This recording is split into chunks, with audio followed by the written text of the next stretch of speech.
Carmen Aristegui, una periodista muy famosa, no solamente en radio, sino en televisión, ha tenido programas en CNN en español, y ella estaba trabajando en MBS o MVS, como dirían en España, una cadena de radio muy importante. Carmen Aristegui fue quien destapó el escándalo que tiene que ver con la propiedad de una casa de Angélica Rivera, la primera dama mexicana, la esposa de Enrique Peña Nieto.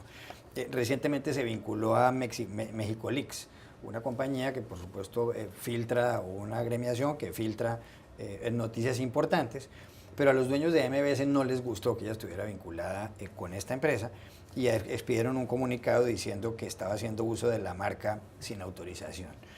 Despidieron ellos, desvincularon, echaron, para decirlo claramente, a dos periodistas investigativos de la cadena, a Daniel Lizárraga y a Irving Huerta, y por supuesto Carmen Aristegui se molestó. Pues en las últimas horas ellos decidieron despedir a Carmen Aristegui.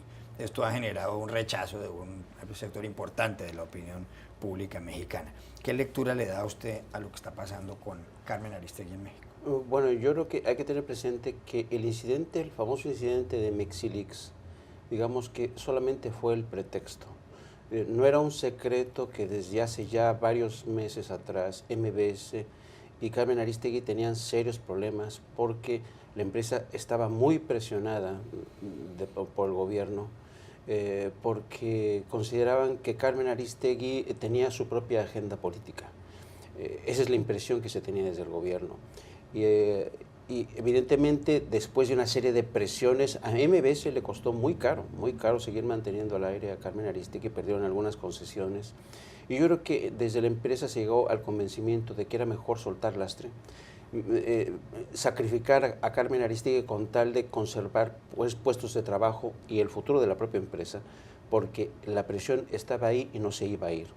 Ahora, dicho esto, yo creo que sí es interesante o importante al menos decir que Carmen Aristegui efectivamente era una voz muy importante, es una mujer muy valiente.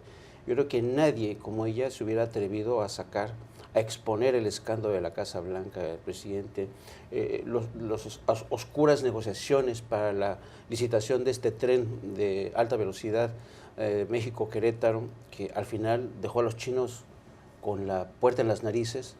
Y yo creo que ha aportado, y todo lo que ha hecho Carmen Aristegui a lo largo de su trabajo ha sido muy valioso. Yo creo que es una voz necesaria y que es una lástima que el gobierno haya tomado esta decisión y que la empresa también. Ahora, también hay que decir otra cosa. Uno puede estar en contra o a favor de Carmen Aristegui. Carmen Aristegui, desde mi punto de vista, practicaba un tipo de periodismo de trinchera. Era una activista política, sigue siendo una activista política con vínculos conocidos con la izquierda, con el PRD, con Morena. Pero aún así, yo creo que era una voz muy valiente y creo que ha sido un error craso el haberla cortado, el haber hecho, porque yo creo que al final de cuentas, Carmen no se va a perder.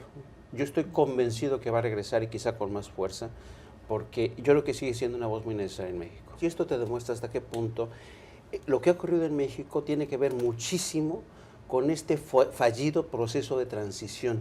En México no hemos completado un proceso de transición y por eso se producen este tipo de incidentes, con este tipo de profesionales periodistas que se ven forzados en ciertos casos a asumir este perfil de activista, con el cual uno puede estar o no de acuerdo, pero que a veces, dado el contexto, se hace necesario.